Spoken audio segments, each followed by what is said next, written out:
What is happening for რაც ხდება ბოლო 60 დღე თბილისის ქუჩებში, აბსოლუტურად მიუღებელია. ხელისუფლების მხრიდან ნულია სურვილი, რომ მოусმინოს ხალხს, რომელიც გაბრაზებულია. არის საჭიროება, რომ მოიძებნოს გამოსავალი ამ ღრმა პოლიტიკური კრიზისიდან. ხელისუფლებას აქვს დამატებითი პასუხისგებლობა, რომ აქტიურად ეძებოს გამოსავალი.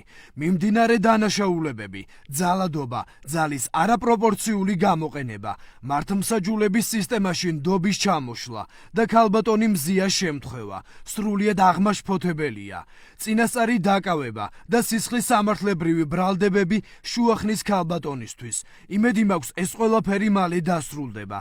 და ადამიანები, რომლებიც ნამდვილად პასუხისგებელნი არიან ძალადობასა, დევნასა და ცემაზე, მათ შორის მედიის წარმომადგენლებისა და პოლიტიკოსების მიმართ. იმედია, მათ მიმართ სამართლებრივი პასუხისგებლობა დადგება და სამართლიანობა იქნება.